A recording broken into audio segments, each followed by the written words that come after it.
Evacuees, and we're thinking about prisoners of war.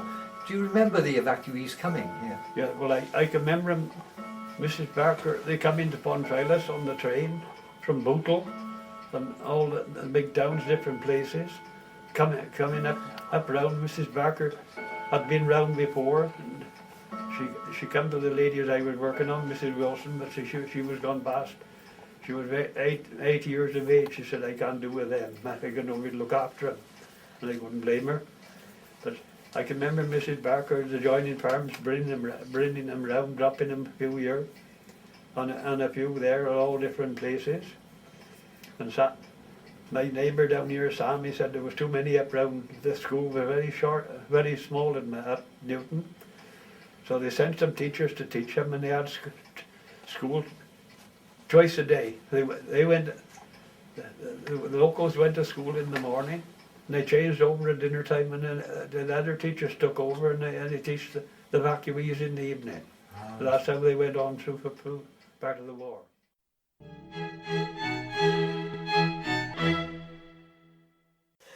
And then when we were in school, of course the war now broke out, didn't it? Yes. And a lot of evacuees came to Walterstone. We had 2 staying at Crossways, one at the shop right opposite the pub, the Carpenter's Arms, and 1 staying down at Road Farm Cottage, 1 staying at Price's Tea Kennel, and 1 staying at Paws, Mr. and Mrs. Paws on the Common. Those that had not got only 1 or 2 children had to have evacuee. Yeah.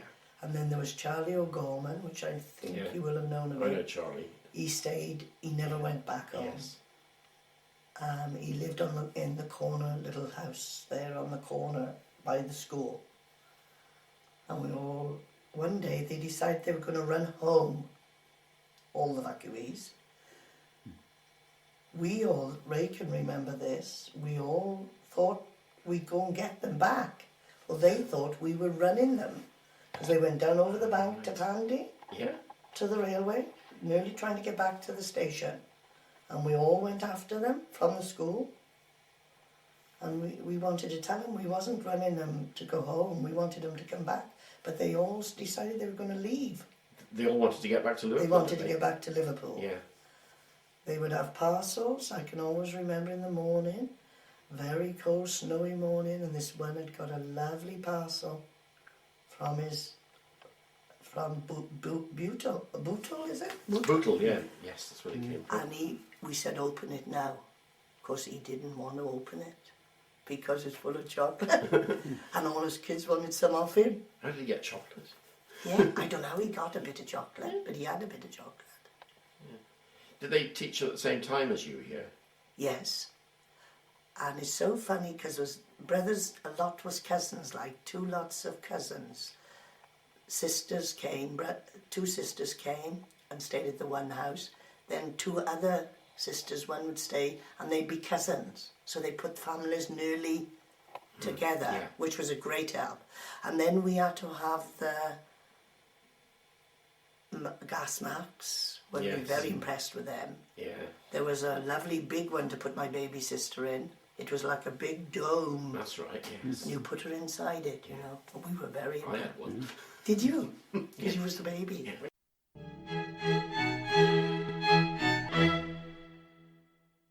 Yes, my memories of the war before I went in the ATS was of darkness and cold, and being cold. We seemed to have the most dreadful winters, and they were really the dark days of the war. There's no mistake about it.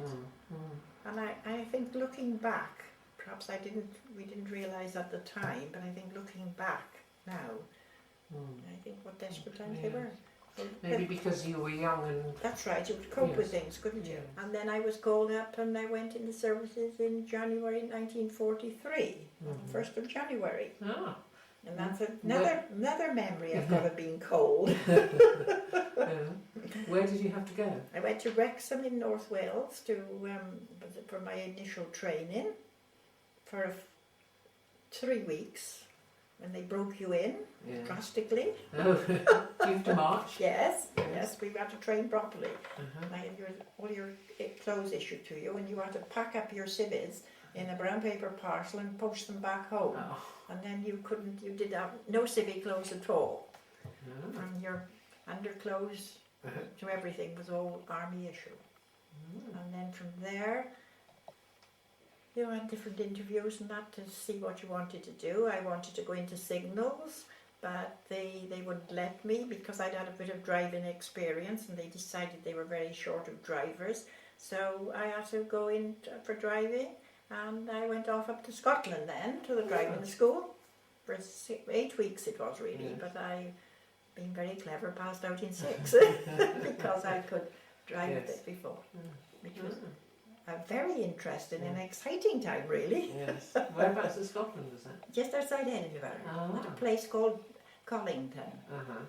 The Scots porridge oats were made there. Oh, right.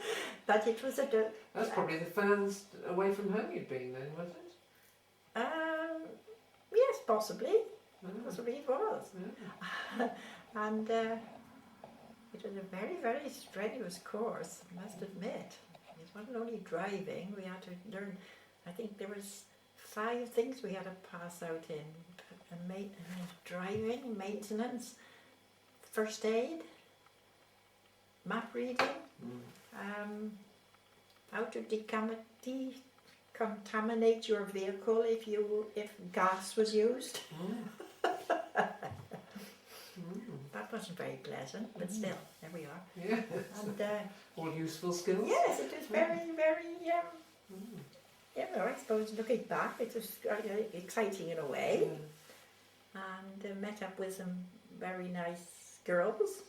But funnily enough, the ones I met there, I never saw again, because then I was sent, after we'd done our initial training, as they call it, and been to MT school, came home for a week's leave, and then you were posted to your station. And I was posted to a place up in Shropshire, between Stafford and Shrewsbury, a place called Donington. Not Donington where everybody thinks about with the racing, Yes. not that Donington. Yes.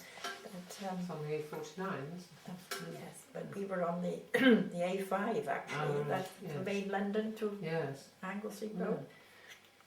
And there I remained there for the rest of my... So you were having to ferry things about then? no, I was a staff car driver, Ah, so mainly. yes. But I did have to go now and again, especially just before the second front started. Used to have to go out on trucks sometimes, Yes. because it was a very big ordnance depot there, and they did all the supplies.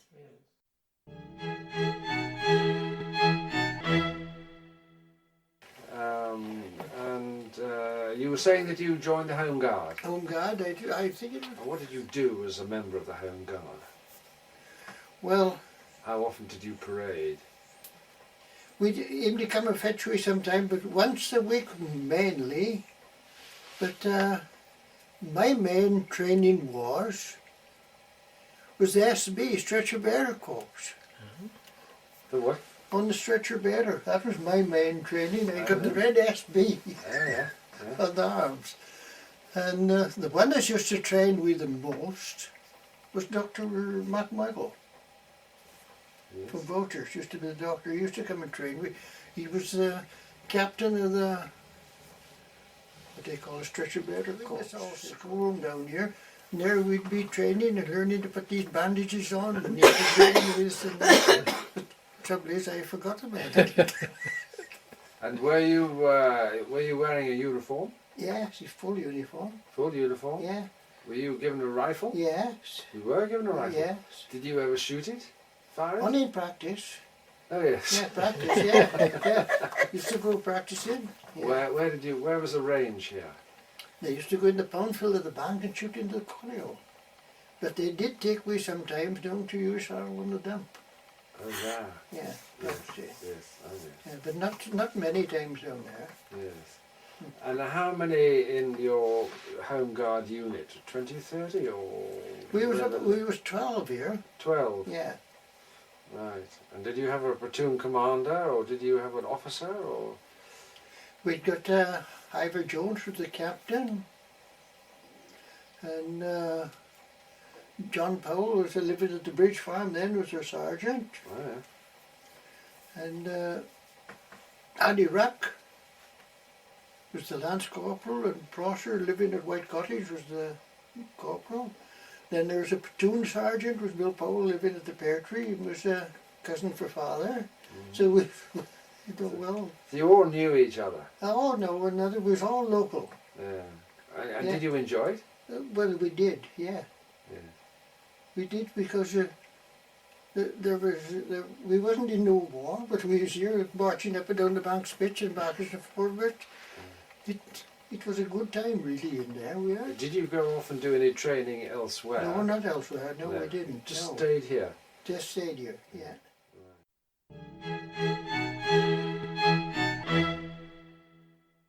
Up in the valley there were lots of interesting farmers and folk. If you can tell us some of the stories that you've come across, because I know you're very interested Well, I in can stories. remember clearly when the war was on, the sort of things that used to go on with people selling a lot of food. It was on ration, and consequently you weren't allowed to sell. It was known as the black market. But of course the farmers were quite happy to do a bit of that sort of thing, particularly because they were able to get well over the market value for things which were sold against the law, I suppose, really. One particular gentleman, who shall be nameless, from the Longtown area, I can remember the story of him taking bacon and all that sort of thing to Abergavenny market on a Tuesday, and of course the inspectors from the Ministry of Food were on the lookout for these people, and they would punish them quite severely if they were caught doing this. But this old boy gets off the bus with a sack on his back, as he did most Tuesdays at Abergavenny, and in the sack would be things like a ham which he would cut up and sell to various people who come down there from the hills, from Blenavon and Tredegar and Reputedly. They'd all come to Abergavenny market. It was quite a centre for this sort of thing. And one morning these inspectors said to him, "What have you got in the sack?" And he said, "I've got a ham in the sack." And they said, "Oh yes, our black market, is it?" And he said, "Oh no, I don't do that sort of thing." And they said, "Well, that's what you brought it here for, isn't it?" He said, "No, it isn't." He said, "I brought it here because people in the area at Longtown didn't know I'd kill a pig. And if I left this ham at home, he wouldn't be there when I got home. Somebody would have stolen him, so I got to bring him along with me, and I shall take him back tonight." And lo and behold, they watched him get on the bus and made sure they took the ham back home with him. And of course the moral of the story is, if you want to find a fool in the country, you better take him with you. He was too smart for them. Of course, I lived in Abergavenny. Aye, but that's and right. I used to get, sometimes we used to get a little bit of butter with the postman. Aye, Bring it aye. down. Oh, Oh yes. oh yes, and have a bit of butter and all this sort of thing, you know. It was you weren't supposed to. The people coming down from the hill sclemming. Oh, sclaiming, that was a good The word, that was. Yes. Yes, that's My right. mother wouldn't go out on Tuesday. For the sclemmers. Sclaiming, aye, that's right. That was, I suppose, it was another word for being greedy. That's right. Yeah.